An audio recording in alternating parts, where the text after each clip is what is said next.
શાળાની ધોરણ 8ની વિદ્યાર્થી ભારતી પણ કંઈ રજૂ કરવા માંગે છે. ભારતી રજૂ કરશે એક સ્પીચ જેનો વિષય છે અમને શીખવા દો. અહીંયા આવેલ સૌને મારા ભારતી નવા નદી સરના નમસ્કાર.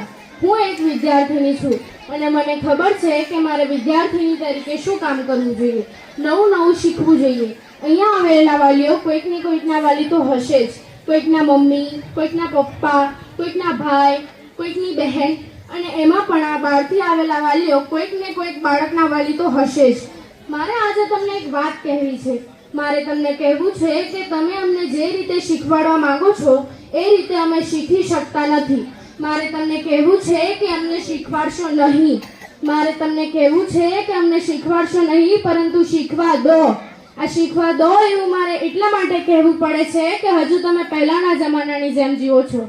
જેમ તમને તમારા શિક્ષકો ભણાવતા હતા એ રીતે તમે ભણો છો. જેમ તમને તમારા શિક્ષકો વર્ત્યા હતા એ રીતે તમે વર્તો છો. તો સોરી, જમાનો બદલાઈ ગયો છે. 21મી સદી આવી ગઈ છે અને 21મી સદીના ઘણા અગત્યના કૌશલ્યો છે. જેમાંનું એક અગત્યનું કૌશલ્ય છે ક્રિટિકલ થિંકિંગ, એટલે કે જાતે વિવેચના કરે છે કે શું સારું છે, શું નરસું છે, શું યોગ્ય છે અને શું અયોગ્ય છે. તમે અત્યારે ફક્ત બાળકને ઓર્ડર જ આપ કરો છો કે આ કર, પેલું કર, આ ન કર, આની સાથે જા, આની સાથે ના જા, આ રમ, પેલું રમ, આ ખા, પેલું ખા. બસ તમે બાળકને સૂચનો જ આપ કરો છો.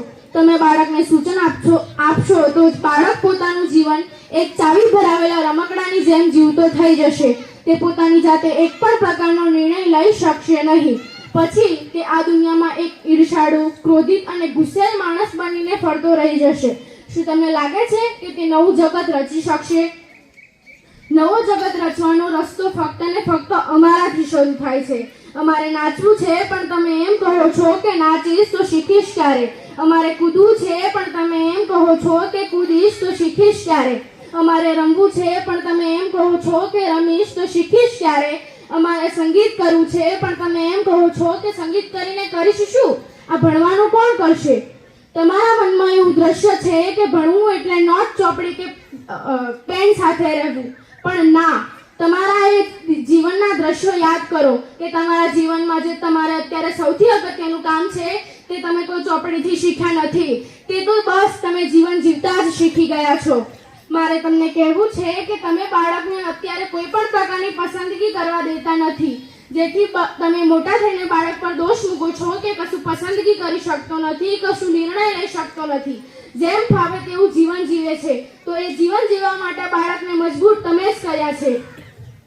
અત્યારે અમારું ભણતર તો રાષ્ટ્રીય શિક્ષણ નીતિમાં પણ આવી ગયું છે, જેમાં કહેવામાં આવ્યું છે કે ચાર્ટ ઇન્ટિગ્રેટેડ શિક્ષણ હોય, રમત આધારિત શિક્ષણ હોય, પ્રવૃત્તિ સાથે શિક્ષણ હોય, જૂથમાં થતું શિક્ષણ હોય, વર્ગખંડની બહાર વ્યવસાયકારોને મળીને પહાડ, પર્વત, નદી પર થતું શિક્ષણ હોય. મારે તમને કહેવું છે કે જો આ બધું જ શિક્ષણ આપણી રાષ્ટ્રીય ભારત નીતિમાં કહેવામાં આવ્યું છે.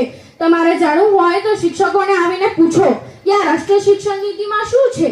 તમને એવી ચિંતા છે કે બાળકના માર્કશીટનું શું થશે, પણ જો બાળકના વિકાસમાં ગુણ આવી ગયા તો માર્કશીટના ગુણ તો એની આપે જવા મળશે. અમારી શાળાના વિદ્યાર્થીઓને ભૂતપૂર્વ કહેવા કરતા અભૂતપૂર્વ કહેવા સારા રહેશે કે તે રમતમાં સંચાલન કરતા ગયા, શીખતા ગયા. આખરે તેમને સમાજમાં એમનો ડંકો વગાડ્યો છે.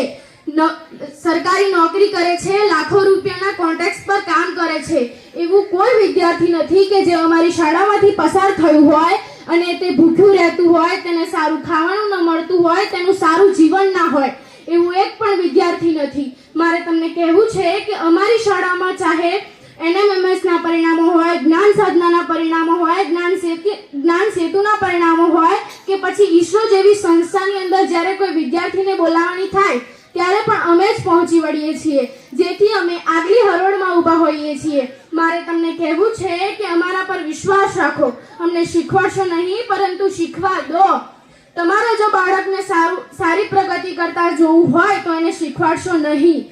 અમારી શાળાનો મંત્ર છે કે સર્વે ભવંતુ સુખીનઃ. અમારી શાળાનો મંત્ર છે કે સર્વે ભવંતુ સુખીનઃ. બધા સુખી તો ત્યારે જ થશે જ્યારે તમે એને જીવન જીવતા શીખવાડશો. બધા સુખી તો ત્યારે જ થશે જ્યારે તમે એને જીવન જીવતા શીખવાડશો.